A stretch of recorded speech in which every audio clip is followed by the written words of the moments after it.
한자 성어 가운데, 사자 성어 가운데 다다익선이라는 말이 있습니다. 다다, 많으면 많다. 익자는 뭐뭐 할수록 익자지요. 또 선, 좋을 선.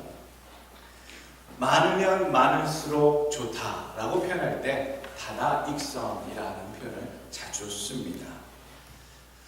내 삶에 있어서 많으면 많을수록 좋은 것들이 무엇이 있을까? 곰곰이 생각해보면 아마 여러분들 머릿속에 몇 가지 것들이 떠올려지실 겁니다. 돈이 많으면 많을수록 좋지. 재능이 많으면 많을수록 좋지. 친구가 많으면 많을수록 좋지. 학벌이 좋고 많으면 많을수록 좋겠지. 자식이 많으면 많을수록 좋겠지. 이거는 예전에 좋았는데 지금은 또 아닌 것 같습니다. 요즘은 또 무자한 것이 좋다라고 얘기하는 사람도 있습니다. 다다익선이라고 생각되는 일들이 많이 있죠. 목회자들에게 뭐가 그렇게 많으면 많을수록 좋을까? 교인이 많으면 많을수록 좋겠지. 새로 교회에 나와 구원받는 자가 많아지면 많을수록 좋겠지. 교회 재정이 많으면 많을수록 좋겠지. 주를 위해 수고하는 여러 가지 사업들이 많이 진행되면 될수록 좋겠지. 그런 생각들은 저는 해보게 됩니다. 그렇다면 전쟁을 앞둔 사령관이라면 어떤 것이 많으면 많을수록 좋다고 생각이 될까? 오늘 눈치로 아시겠습니다만 대적할 만한, 상대를 필적할 만한 능이 많은 군사와 병기가 많으면 많을수록 좋겠다라는 그런 바람을 하지 않았을까? 오늘 본문에 보게 되면 하나님께서 우리에게 말씀하십니다. 아직도 많다라는 표현을 쓰시고 있습니다. 많으면 많을수록 좋을 그런 상황에 하나님께서 우리에게 들려주신 그 한마디, 아직도 우리에게 너무 많이 있다. 정작 우리들의 삶은요, 반대이지요. 살아가는데, 생존하는데 제대로 필요한 것들이 정말 많이 필요한데, 많이 있는데 아직도 부족합니다. 애들 학교 보내야죠. 이것 해야죠. 저것 해야죠. 생각하면 이 벌이로는 안 되는 참으로 부족한 그러한 삶 속에 있는데 하나님은 우리들에게 말씀하시는 것처럼 들려집니다. 아직도 많다. 내 인생의 행복을 위해서 필요한 것이 나는 부족하다라고 느끼고 있는가? 아니면 충분히 많다라고 느끼고 있는가? 아마 이 자리에 앉아 계신 분들은요, 대부분 어쩌면 아직도 부족합니다. 필요한 것이 많습니다. 지금이나 장래에나 장차 필요한 것들이 너무 많은데 준비된 게 하나도 없으니 걱정입니다 라고 말씀하실 분들이 사실 많으실 겁니다. 2010년도에 노벨 경제학상을 받으신 박사님이 계세요. 앵거스 디턴이라고 하는 분이 계시더라고요. 그 앵거스 디턴이라고 하는 그 경제학자, 대단하신 분인데 이분이 사회 현상과 또 경제학과의 관계 속에서 발표하신 이론이 있어요. 연봉, 돈이 많으면 행복할까에 대한 논제를 던지고 나서 과연 연봉을 얼마나 많이 받으면 지속적으로 행복한 삶을 누릴 수 있겠는가에 대한 연구를 발표해서 보고를 하셨습니다. 돈이 많으면 행복할까? 어쩌면 당연한 질문이면서도 어떻게 보면 참 어리석은 질문 아닌가라고 할 정도로 그렇게 느껴지는 질문입니다. 돈이 많으면 당연히 행복하겠지. 그런데 그분의 발표에 의하면요, 연봉 7만 5천 불이 넘어가면 사람의 행복도가 더 이상 증가하지 않는다라고 표본 조사를 통해, 그래프를 통해 발표하셨더라고요. 그러니까 아무리 많이 벌어도 돈이 많아지고 우리가 물질적으로 풍요해지면 삶의 질은 더 고급스러워지는 것은 사실입니다만 그것과 비례해서 행복감을 느끼는 것은 멈춰버린다라는 보고를 냈다는 거예요. 얼마? 7만 5천 불이 더 이상 증가하지 않는 기준점이었다. 이 사실을 보고 여러분들은 아마 생각하실 겁니다. 목사님, 7만 5천 불까지는 벌어야 행복하겠네요 라는 생각하시겠습니다만 오늘 그 연구 결과가 보여주는 것이 무엇일까? 결국 우리가 돈이 넉넉하게 쓰지도 못할 만큼 많이 내가 소유하고 있으면 그만큼 다른 사람이 비교할 수 없을 만큼의 행복을 추구할 것이라고 하는 그런 생각이 잘못됐음을 과학적으로, 경제학적으로 증거해낸 그런 이론이었구나. 그것을 우리는 교훈 삼아야 합니다. 돈 버는 일에 너무 시간과 인생을 낭비하지 마시길 바랍니다. 예수님이요, 그저 일용할 양식에 대해서만, 먹고 살 수 있는 것에 대해서만 하나님께 간구하라 말씀하셨어요.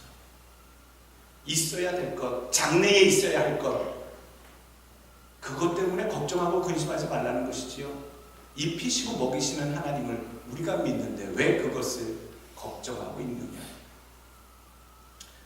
어차피 그렇게 고생했고 인생을 투자하고 애써서 벌어놓은 것, 있는 것도 제대로 써보지 못하고 고생만 하다 순간 없어지고 가는 경우가 많이 있는 것을 우리는 꼭 명심해야 할 줄로 압니다. 그렇게 우리는 아직도 우리 삶 속에 참으로 많이 부족한 것들에 대해서 갈급해하고 있습니다. 그래도 좀 있어야 되지 않을까? 그래도 기본은 돼야 되지 않을까? 빚이 얼만데 우리 삶 속에 늘 부족함이 가득한데 여러분 한번 잘 귀 기울여 보십시오. 우리 하나님이 혹시 나에게 이 말씀을 들려주시고 계시지는 않는가? 아직도 내게 많다. 버려야 할 것, 내려놔야 할 것, 포기해야 할 것들이 너무 많다. 불필요한 것들이 너무 많다. 오늘 전쟁이 났어요. 사사기 7장 6장 미디안과 아말렉과 아랍의 연합군들이 쳐들어와서 참 이스라엘 백성들을 괴롭히고 계속적으로 약탈해가고 침략한 이 일들이 진행되고 있습니다. 오늘 사사기 8장 10절에 보게 되면요, 미디안군이 연합군이 얼마나 많이 침공해 왔는지 숫자를 계산해 보면 사사기 8장 10절 이때에 세로와 살문나가 갈고리 있는데 동방 사람의 모든 군대 중에 칼든 자 12만 명이 죽었고 그 남은 1만 5천 명가량은 그들을 쫓아 거기 있더라. 즉 12만 명이 그 싸움에서 전사했고 남은 사람이 1만 5천 명, 전체 침공한 쳐들어온 미디안과 연합군 군대가 13만 5천 명이었다는 얘기입니다. 근데 오늘 처음으로 준비된 이스라엘 민족의 대항군은 처음 3만 2천 명이었다라고 오늘 순서 계산해 볼 때 나오게 됩니다. 3만 2천 명 대 13만 5천 명. 그럼에도 불구하고 하나님은 기드온을 통해 이러한 사람 저러한 사람은 걸러내고 단 300명만 남겨두고 13만 5천 명의 대적군을 맞이하라라고 하나님은 말씀하십니다. 긴박한 상황에 13만 5천 대 3만 2천 명만 생각해도 아주 모자라고 급박하고 싸움이 되지 않을 것 같은 끔찍한 것이 예상되는데 그 중에서도 추려 300명만 남겨두라 하시니 나는 아직도 부족하고 턱없이 모자란데 하나님께서는 그것도 많다라고 더 쪼개버리라 하시니 우리는 이 상황을 어떻게 우리 삶에 적용하고 이해해야 하는가? 무슨 전쟁을 하나님 이렇게 진행을 준비케 하시는가? 영적인 전투, 날마다 믿음의 전투, 영적인 전쟁을 살아가는 우리들이 오늘 기드온의 300용사 그리고 요구하신 하나님의 이 모습을 통해 우리가 적용을 어떻게 믿음으로 해야 할까를 곰곰이 생각하고 찾아봐야 할 줄로 압니다. 결함으로 바위치기가 될 것이 뻔한데, 상식이 통하지 않는 대기인데 과연 하나님은 무엇을 교훈하고 계시는가? 7장 12절 말씀, 미디안 사람과 아말렉 사람과 동방의 모든 사람이 골짜기에 누웠는데 메뚜기의 중다함 같고 그 약대의 무수함이 해변의 모래가 수다함같이 같은지라. 낙타 때도 많고 메뚜기 같은 병정들이 많이 포진해 있는데 과연 이것이 가능한 일인가? 그럼에도 오늘 본문 말씀하시지요. 2절 말씀, 여호와께서 기드온에게 이르시되 너를 따르는 백성이 너무 많은즉. 4절 말씀에도 여호와께서 또 기드온에게 이르시되 백성이 아직도 많으니. 출현해서 22,000명을 돌려보냈는데도 또 출현해서 오직 300명만 남기고 나머지를 또 하나님 추려 내보내시고 계십니다. 왜 이런 시각의 차이가 일어나는 걸까요? 우리는 분명히 어쩌면 우리가 아니라요, 객관적인 군사학적으로 전쟁이라는 것을 전력을 비교할 때에 비교조차 할 수 없는 그러한 부족한 상황인 것이 분명한데 왜 하나님은 많다 왜 그렇게 우겨대시는 걸까요? 은행 잔고는 바닥이 보일까 말까 얼마 되지 않은데 하나님께서 내 인생에 대해서 내가 받은 것이 많지 않느냐, 내가 가지고 있는 것이 많지 않느냐, 그렇게 응답을 주신다면 여러분 받으실만 하시겠습니까? 오늘 본문을 통해 우리에게 정작 많은 것이 무엇이 있는지, 주님께서, 우리 하나님께서 왜 우리의 삶에 자꾸만 많다고 얘기하시는 것들이 무엇인지를 살펴보길 원합니다. 1절 말씀 보시게 되면요, 여룻바알이라고 하는 기드온이라 그렇게 표현하고 있어요. 여룻바알은요, 바알 신상을 깨부신 자, 부셔버린 자, 그런 상황에 대해서 붙여진 기드온의 별명입니다. 6장에 보게 되면 하나님께서 기드온을 미디안을 대항할 그런 사사로 부르시고요, 명령하신 것이 있어요. 이스라엘 백성 가운데 있는 우상, 특별히 바알과 아세라 신상을 깨부시고 그 깨부신 목재를 가지고, 아세라 목상을 가지고 태워 번제를 드리라. 저들 가운데 있는 우상 단지를 다 부셔버리라, 깨부셔버리라, 무너뜨리라 라는 말씀을 하죠. 결국 그것을 그 가족들이랑 함께 밤에 실행해 버립니다. 아세라와 또 바알 신상들을 다 부셔버리죠. 그리고 나서 그 아버지가 기드온에게 붙여준 이름이 여룻바알. 하나님께서 무엇을 부시라 하십니까? 내 안에 있는 바알들, 하나님의 백성임에도 불구하고 품고 있는 수없이 많은 바알 신상들을 깨부셔라, 무너뜨리라. 네게 아직도 많다라고 하신 그 많다라고 하는 것들의 의미 중에 하나가 척결해야 할 수없이 많은 우상들에 대해서 의미하고 계시다고 하는 것을 오늘 기드온의 선고 과정을 통해 우리에게 교훈하고 계세요. 하나님, 이 영적인 거대한 대전을 앞두고 제가 무엇을 하리까, 병력을 더 보강하리까, 무엇을 준비하리까 라고 하는 그 상황에 하나님께서 먼저 말씀하십니다. 내 안에 있는, 내 삶에 이미 가르쳐 있는 그 바알 우상 단지들을 먼저 척결을 하라. 6장 1절서부터 보게 되게 되면 이 미디안 군대가 왜 쳐들어왔는지 원인이 분명하게 기록되어 있습니다. 6장 1절, 이스라엘 자손이 또 여호와의 목전에 악을 행하였으므로 여호와께서 7년 동안 그들을 미디안의 손에 넘겨주시니 미디안의 손이 이스라엘을 이긴지라. 이스라엘 자손이 미디안으로 말미암아 산에서 웅덩이와 굴과 산성을 자기들을 위하여 만들었으며 이스라엘이 파종한 때면 미디안과 아말렉과 동방 사람들이 치러 올라와서 진을 치고 가사에 이르도록 토지 소산을 멸하여 이스라엘 가운데 먹을 것을 남겨두지 아니하니 양이나 소나 나귀도 남기지 아니하니 이는 그들이 그들의 짐승과 장막을 가지고 올라와 메뚜기 떼같이 많이 들어오니 그 사람과 나타가 무수함이라. 그들이 그 땅에 들어와 멸하려 하니 이스라엘이 미디안으로 말미암아 궁핍함이 심한지라. 이에 이스라엘 자손이 여호와께 부르짖었더라. 오늘 이 전쟁이 왜 일어났다고요? 미디안과 아말렉과 아랍의 연합군들이 13만 5천 명이 외쳐 들어왔다고요. 6장 1절 여호와의 목전에서 악을 행하였다. 이스라엘 백성 얼마나 많이 타락하고 음란하고 우상 숭배했는지. 여호와의 구원의 손길을 바라기 전에 하나님께 부르짖는 저들에게 하나님 요청하신 것 무엇이냐? 저들의 일상 가운데 파고든 바알 신상, 아세라 신상을 다 부셔버리라.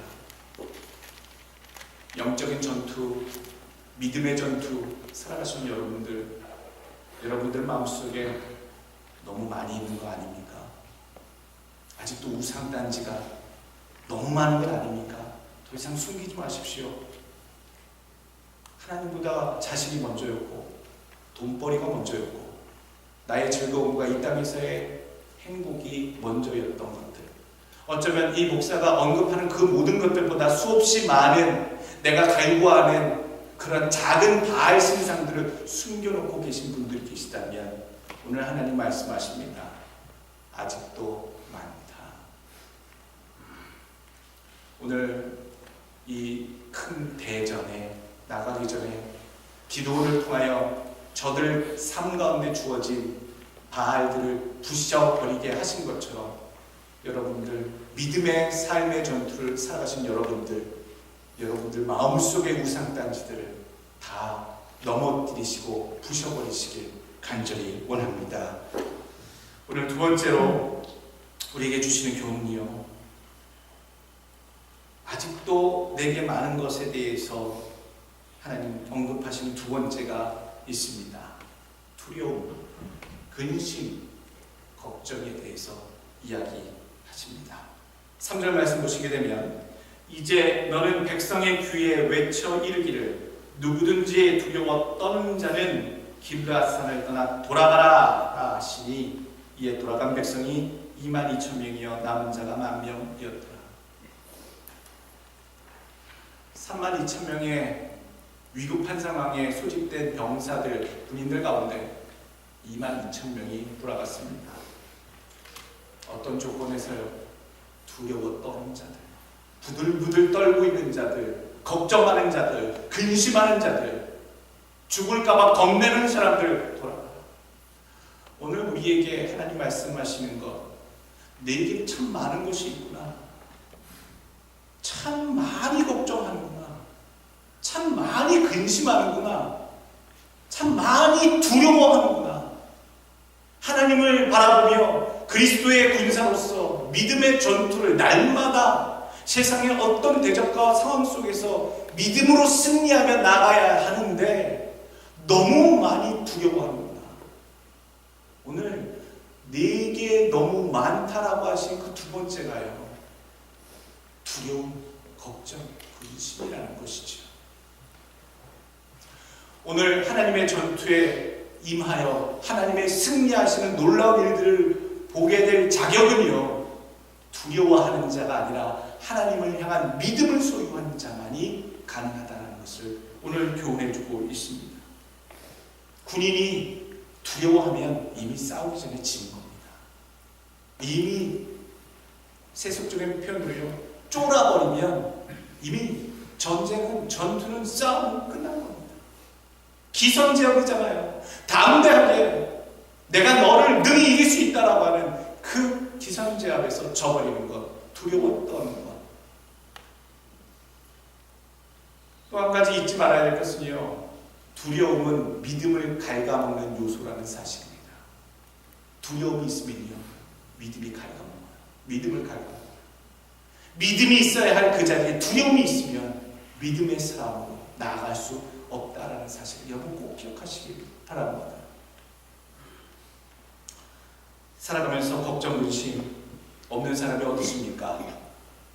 애들이 커가고 이제 우리가 나이 들어 이제 노년도 준비해야 하고 여러 가지 몇 해를 어쩌면 십수년을 바라봤을 때 지금부터 무엇인가 내가 준비하지 않으면 안 될 것이다 라고 하는 그런 삶의 각성을 하는 때에 우리가 모두 살고 있습니다만 그런 이런저런 근심 걱정 그것으로 말미암아 우리가 믿음으로 하루하루를 살아가지 못한다면 그만큼 슬픈 일이 어디 있겠습니까?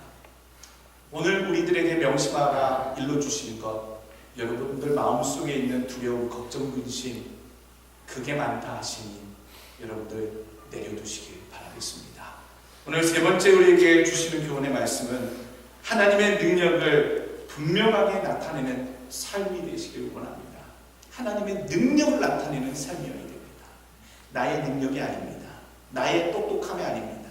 나의 재력과 나의 위치와 권세를 드러내는 삶이 결코 되지 않고 오직 별 볼 일 없는 내 삶을 통해 하나님의 능력의 손길이 분명하게 드러내는 것 그런 삶이 우리의 목적이 되어야 합니다.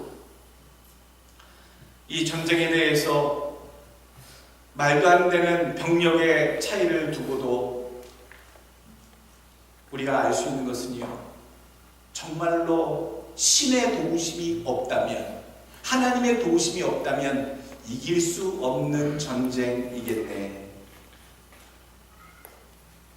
사무엘상 17장 45절 말씀 다윗이 블레셋 사람에게 이르되 너는 칼과 창과 단창으로 내게 오거니와 나는 만군의 여호와의 이름 곧 네가 모욕하는 이스라엘 군대의 하나님의 이름으로 네게 가노라. 무기, 칼, 전쟁터에서 필요한 당연한 것들로 싸우지만 하나님의 사람들은 하나님의 이름을 가지고 이름을 걸고 싸운다라고 선포한 다윗의 고백. 사무엘상 14장 6절 요나단입니다. 요나단이 자기 병기든 소년에게 이르되 우리가 이 할례 없는 자들의 부대에게로 건너가자. 여호와께서 우리를 위하여 일하실까 하노라. 여호와의 구원은 사람의 많고 적음에 달려있지 아니하였느니라. 오늘 여기에서 한 가지 힌트들을 봅니다. 상식적인 전쟁은 병력의 숫자에 따라 승패가 갈려지는 것이 당연합니다만 오늘 성경에 나왔던 용사 다윗 그리고 용사 요나단 싸움에 능했던 믿음의 용사들은 이렇게 고백을 합니다. 그들이 전술적으로 군사적으로 지식이 없는 자들이 아닌데 그들의 입에서는 그렇게 고백합니다. 전쟁은 칼과 창으로 나가는 것이 아니라 하나님의 이름을 걸고 하는 것이다. 전쟁은 병력이 많고 적고 무기가 좋고 나쁨에 따라 달려있는 것이 아니라 오직 하나님께 달려있는 것이다. 그런 분명한 마인드로 저들이 현장에 임했음을 꼭 기억하시길 원합니다. 그러할 때에 도우시는 하나님의 손길이 분명히 나타났습니다. 여러분들 상황 속에서 나의 능력이 드러나는 상황이 되지 않도록 하시고 오직 나의 부족한 것이 가득하고 드러나고 모자람이 드러났지만 오직 하나님께서 함께 하심으로 드러나는 것은 오직 권능의 하나님, 능력의 하나님, 놀라운 기적을 행하시는 하나님의 손길만이 여러분들 삶 속에 분명히 드러나도록 그렇게 애쓰시길 간절히 축원합니다. 300명 갖고서 13만 5천 명을 무찔렀다고 하는 이 전설 같은 이야기. 원래 역사 속에 300명 갖고 어마어마한 군대를 이겨낸 이야기는 또 있습니다. 여러분 몇 번 제가 말씀드렸던 페르시아 대국이 100만의 군사를 이끌고 100만 대군을 이끌고 스파르타를 침공했을 때 스파르타에서 마지막으로 결정을 했던 그 용사들은 300명 장렬하게 협곡에서 그 100만 대군을 끝까지, 물론 중과 부적으로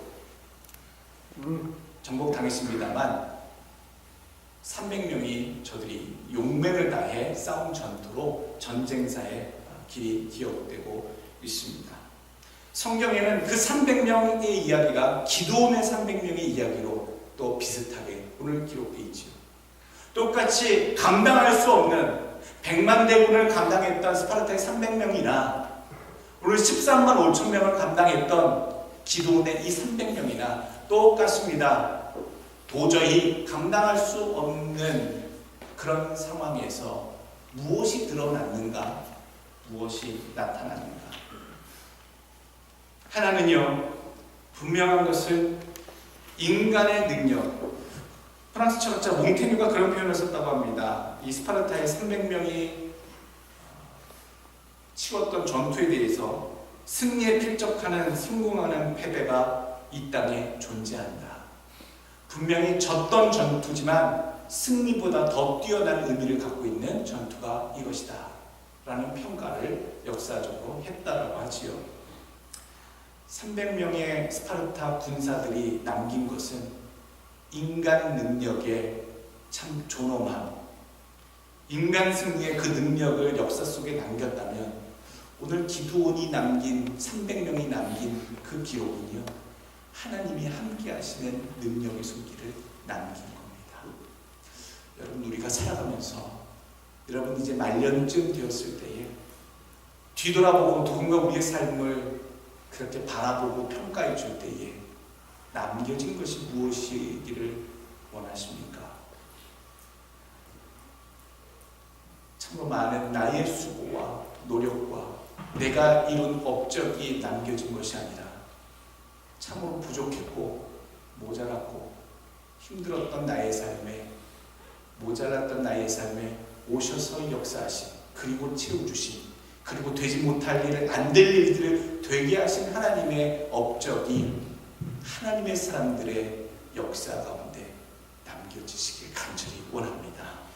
오늘 네 번째 주시는 교훈의 말씀은요, 내 손을 의지하지 말고 하나님의 손을 의지하라라는 말씀입니다.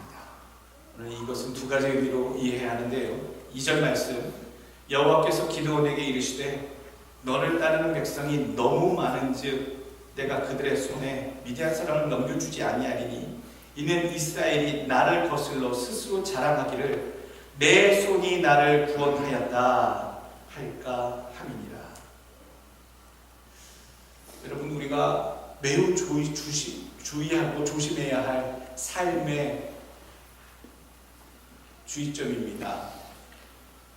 어느 순간에도 내가 가지고 있는 능력, 내가 가지고 있는 물질, 수완, 지혜, 지식, 이런 것들로 이 많은 하나님이 하게 하신 일들을 덮어버리지 않도록 늘 유의하는 것. 오늘 하나님께서 그 백성들의 심보가 어떠하신지를 분명히 아셨어요. 그 큰 일을, 승리케 하시는 그 일을 행하고 나서 분명히 우리가 문질렀어, 내가 해냈어, 파이팅! 그렇게 스스로 영광을 취할 백성들의 마음을 꿰뚫어 보셨기에 하나님께서는 백성들에게 분명히 얘기하십니다. 자기의 손으로 자기에게 영광 돌리는 것을 주의하라. 오늘 내 삶 속에 하나님의 손을 분명히 의지하셔야 할 줄로 압니다. 내게 아직도 많이 부족해요, 목사님. 우리 집이 얼마나 힘들고 어려운데요 라고 말씀하시지만, 그렇지만 이미 하나님 함께 하신, 그리고 넉넉히 붙드시는, 장차 공급하실, 장차 해결해 주실 하나님의 손을 의지하는 법을 우리가 먼저 배워야 될 줄로 믿습니다. 사사기 6장 13절 14절 말씀, 기드온이 그에게 대답하되 나의 주여 여호와께서 우리와 함께 계시면 어찌하여 이 모든 일이 우리에게 미쳤나이까? 또 우리 열조가 일찍이 우리에게 이르기를 여호와께서 우리를 애굽에서 나오게 하신 것이 아니냐 한 그 모든 기적이 어디 있나이까? 이제 여호와께서 우리를 버리사 미디안의 손에 붙이셨나이다. 여호와께서 그를 돌아보아 가라사대 너는 내 힘을 의지하고 가서 이스라엘의 미디안의 손에서 구원하라. 내가 너를 보낸 것이 아니냐.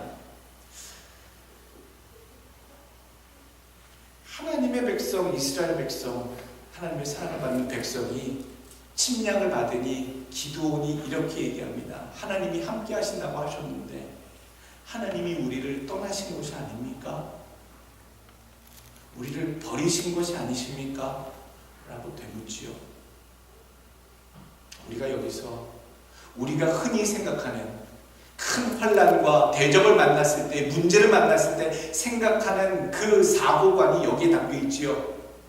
하나님이 나를 멀리하셨는가? 나를 버리셨는가? 외면하셨는가? 왜 떠나셨는가에 대한 의문, 그런 질문 늘 합니다. 어려움을 만날 때마다 합니다.